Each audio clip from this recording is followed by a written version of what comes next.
welcome back to the channel and welcome to the craft room and today's video. This video links to one I did recently using the all-in-one granny square yarn that is fairly new in the shops now. There is a few videos on YouTube of other people using it.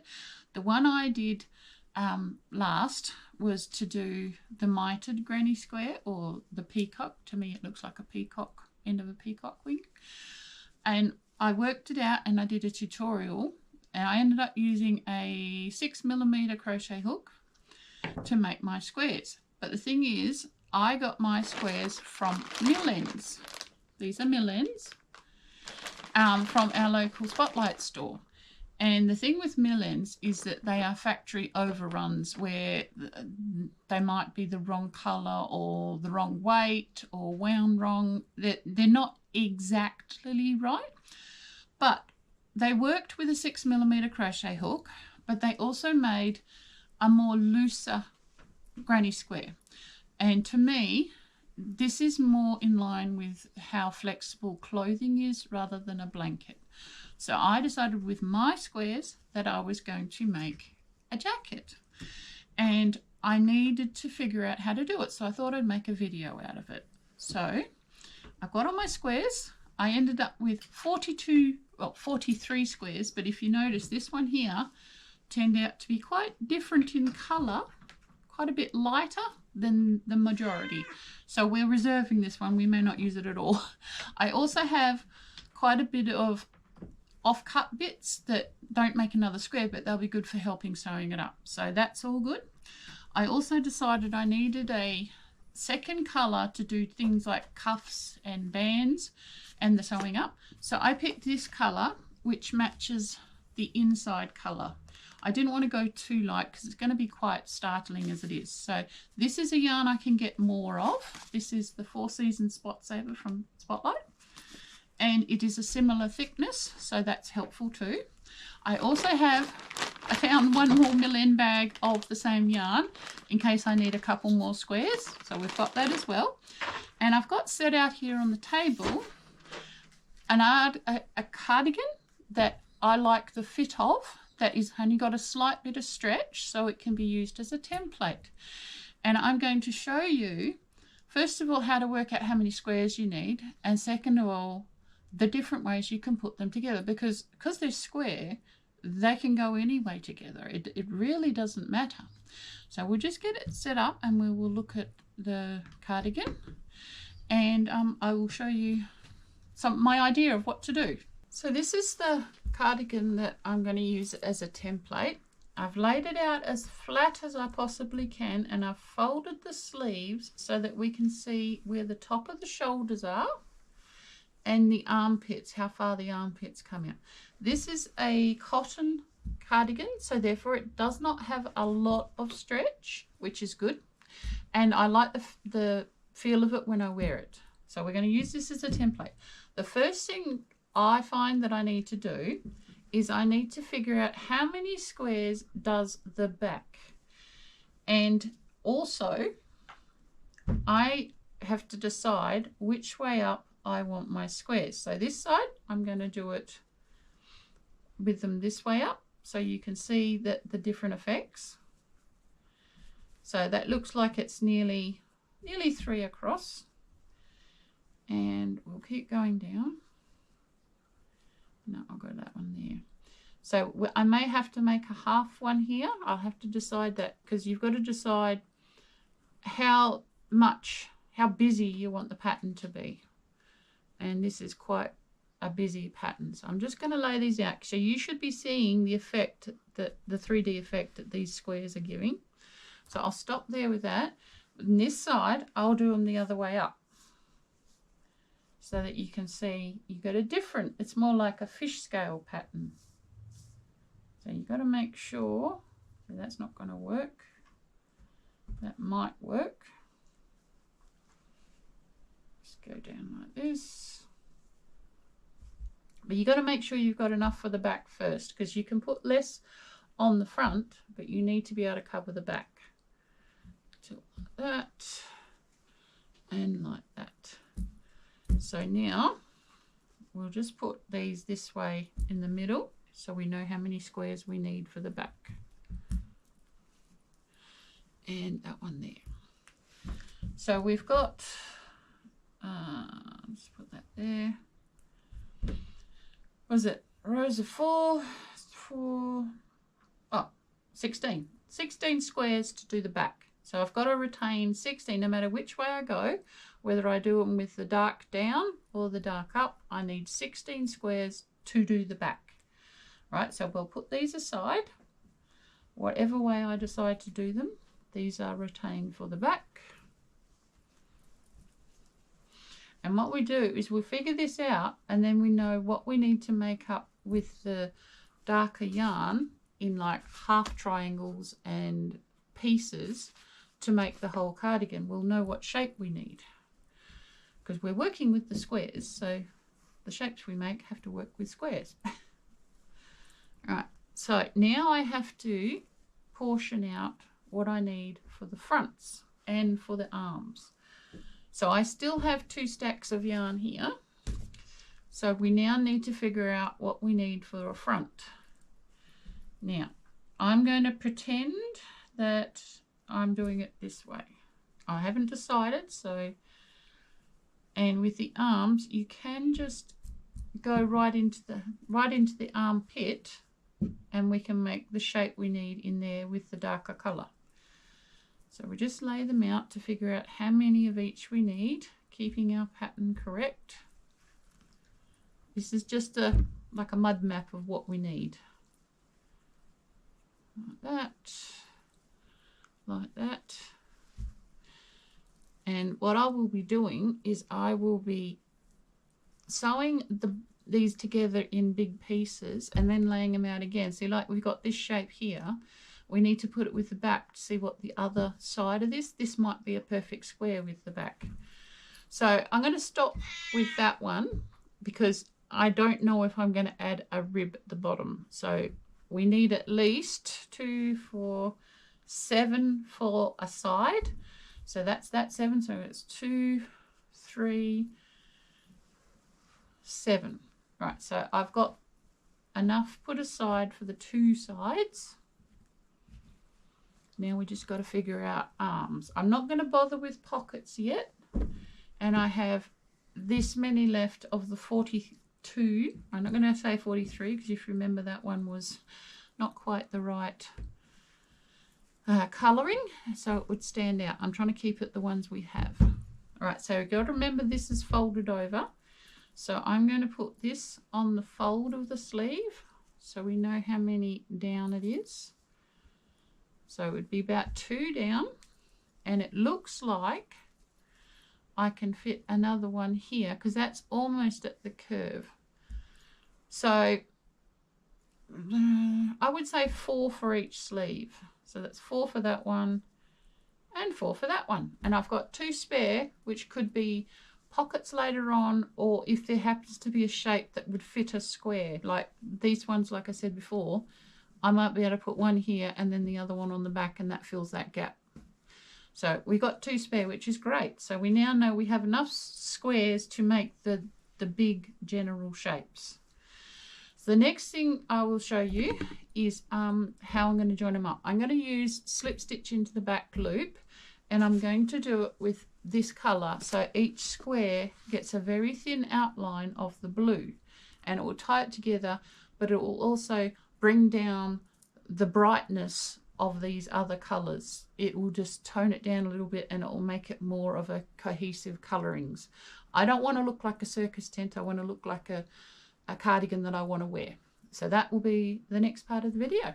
So for the next step of this video, I'm going to show you how to edge your squares. And why are we edging our squares? Because when we join them up, I'll show you on this one, we have 2 sides that are standard, you know, just your standard granny cluster, 3 stitches on each, but we also have 2 sides that don't have the granny cluster top, and we need to put stitches along here so that the whole thing has the same tension and it makes it easier to join, because when we join our squares together, we're going to have maybe a good edge to a side edge, and that's going to be harder to join up. So we need to make it easier on ourselves.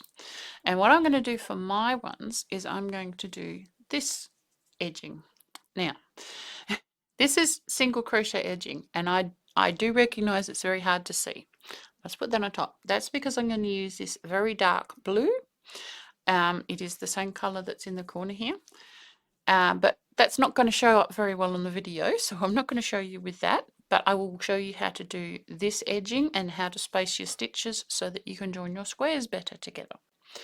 What I have here is some scrap from when I made my squares. As I said before, my squares are from a mill ends bag, which means that I did have parts of the yarn that I couldn't make squares with. This is what I'm going to use to help me out with sewing it up. Also, before I forget, I think I forgot to say it in the beginning, my colorway is the Green Scream colorway. If you want to get these actual color sequence, it is available in the all-in-ones. So that's what I'm going to show you with today. So the first thing we're going to do is we need to put a slip knot. So I'll just show you that. That's my short end. Over my finger, pick this one up, and over my finger. Pull the back over the front, and you've got a slip knot, and you've got a decent tail. So I put that on my hook. Next thing we've got to figure out is how many stitches we need. So if we look at our good sides, we have 5 clusters of 3 stitches, so that is 15 stitches within the clusters. We also need to put some on the chain corners so that we can keep going around. So there's 3 chains here. I'm going to put 2 on either end of this side and then 2 on either end of the next side. So that means there's going to be 4 single crochets in each 3 chain corner. Got that one out with fumbling this time. So the first thing we want to do, we've got our slip knot on our hook. Pick up our yarn, and I'm going to start in this corner because my color I'm actually going to use will match in with here so that the join won't be as visible. With the slip knot on my hook, I'm going in, pick up a loop, and finish. That is a standing single crochet, and what that means is the knot is not in your work, making a hard bump. It's up in the air, makes it easier to hide later. You can do a standing stitch with nearly every stitch, so that's double crochet, half double crochet, treble, double treble, triple treble, quadruple treble. They can all be done with the knot up in your hook, which gets it away from the body of the work. That being said, let's do our second one for the chain 3 in the corner. This first cluster is just a normal cluster, so there's 1 in each, like so.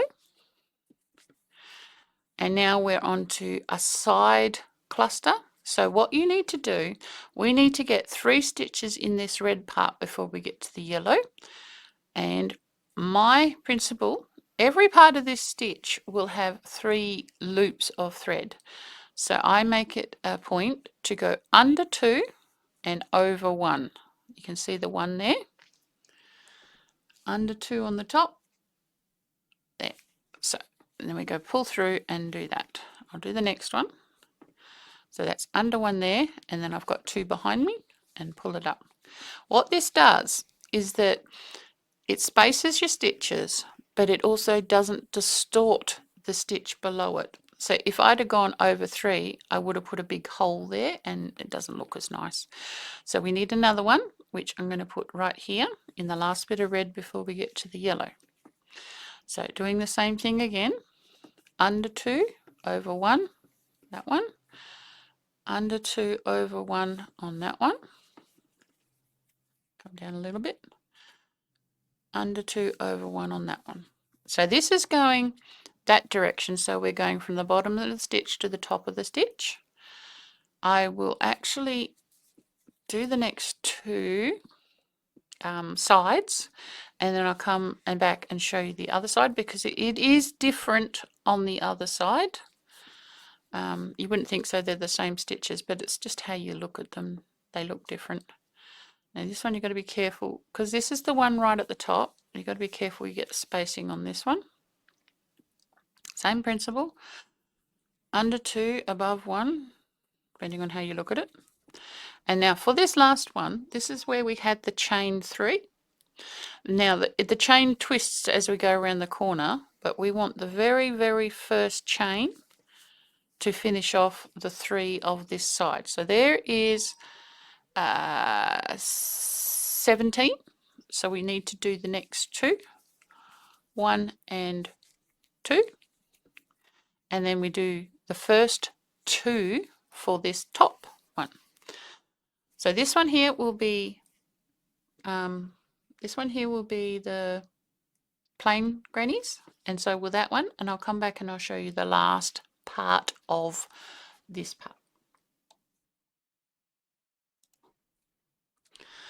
Alright, so I've just done those 2 edges because they were just standard granny clusters, and I've just done the first 2 of this corner. So we can go in this one because that is just the side of the top of the stitch. That's 1 for this one, and then I can fit another one here, and then the last one I can go here. Now for this one I'm trying not to catch that. That's the little bit of green from this row. So that's 3 for that one. So the main thing to remember is to only get 3 stitches into the side, otherwise you are going to spread it too much. Now this one, I don't want to make this too big, so I'm going to do them 1 loop at a time so that I only get that.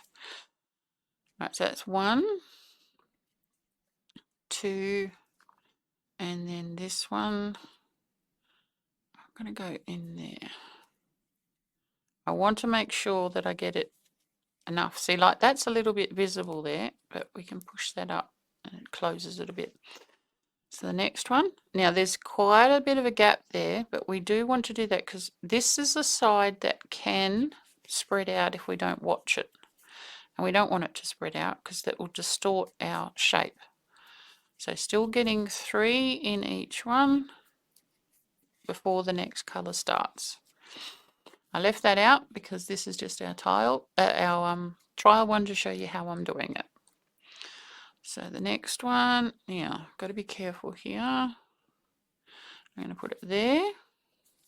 So it doesn't matter exactly where you're placing them, as long as you're going under the right amount, which that wasn't. That's 2. Is it 2 or is that 1? No, it's 1. It was right to begin with. And then 2.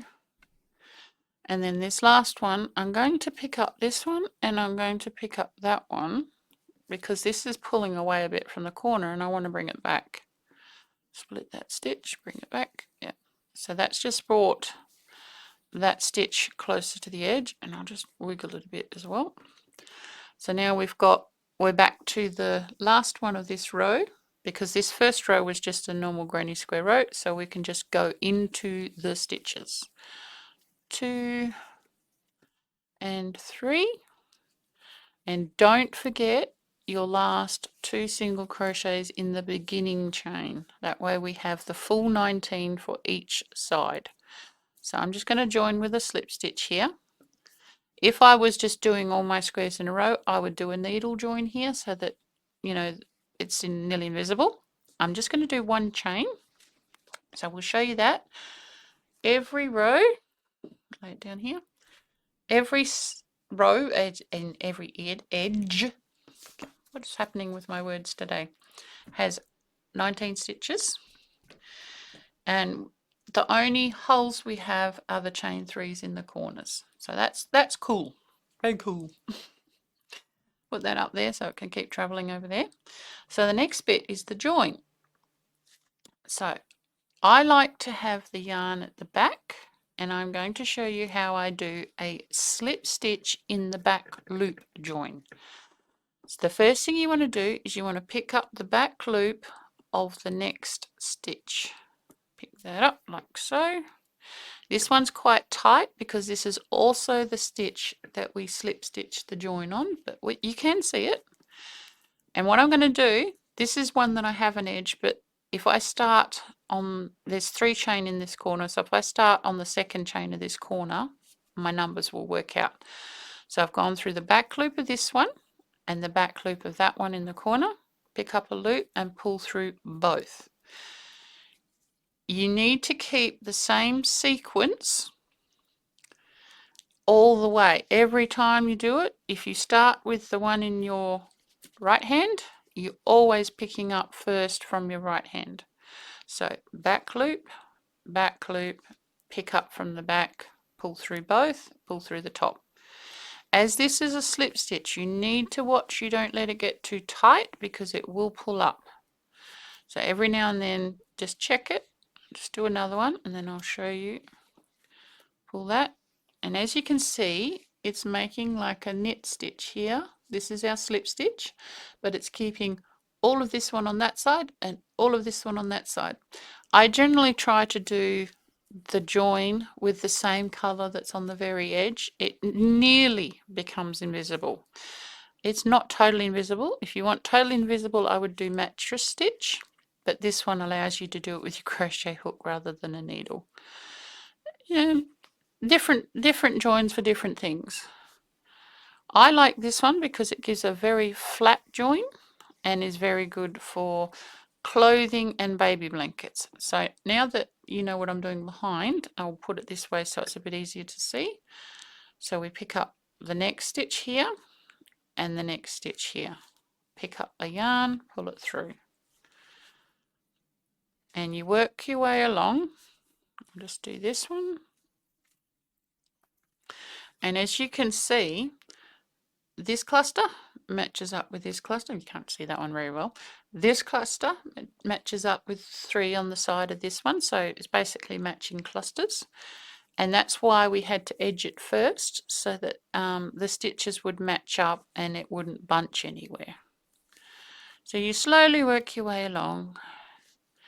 Yes, it's not as fast as sewing. I mean, you can get faster if you're confident, but I like to do it slow because then the slip stitches don't get too tight. And just waggle it because it will start curling up if it's too tight. This is not too bad. And then I like to hold it between my little finger and the second last finger, especially when you're working on something big. It gets a little bit awkward to hold. And with the jacket, I'm going to be doing a short side join before I get enough together, and then I can do a long join, if you get what I mean. I'll show you in a second. I'll just get to the end of here. So this is just continually matching up the back loops, every stitch, 1 to 1. And if you find out that you've missed a stitch or you've got too many on one side, you can pick up a loop here and then go back into the loop that you just did. It won't be visible. I wouldn't do more than 2 because then it will start to be visible. So that's that one. Now if this one was done as well, we would have 1 more stitch. So I'll just do that one so that's this used all the green stitches up. And then go like that. And then to finish it off, you do 1 or 2 of these and then cut it off. But because this is just a test, I'm not going to cut it off. And that is how we join up with slip stitch in the back loop. It's like I said, it's a very pliable stitch. It doesn't give you a ridge, very smooth. So we'll go like that. It hasn't got, I'm trying to hold, see, there's no ridge. And then if we go to the back, that's what the back looks like. So this white line is the back loops that we picked up.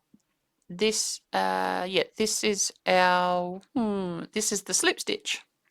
So the green back loops will be on the other side. You can't see those. So that green is the back of the slip stitch. That white is this side's back loops. And that's how I'm going to be joining my squares. Obviously not this way because we've got a corner and a corner. My ones are going to be like that, I think. I think that's basically what I've decided. So as I say, with mine, I will join 2 and then 2, and then I can do maybe 4 or 5 in a long line. So to begin with, they'll be all just 1 edge. But that's how I will be doing it. So I hope that's helpful, and this can be used on other projects, not just on jackets. Blankets, it works really well on, especially like baby blankets, so it's a nice smooth join for the baby to lay on. And especially clothing, it looks really good. and I will see you in the next video. And if you like, share and subscribe, like it brings it up in the algorithm, share it lets other people see it, but subscribe will let you know when the next stage is out. And the next stage will have all my pieces together into bigger blocks, so the back, the two fronts and the two arms, so that I can show you how to work out what shapes you need for the bits you don't have that I'm going to be making out of this this dark yarn. Like I said, I'm going to use a fair bit of this dark yarn to tone down these squares. If I'd have used any of the other colours, it would have been a very bright jacket, and I doubt I would wear it very much. So I will see you then, and hopefully this video was helpful for you. Bye.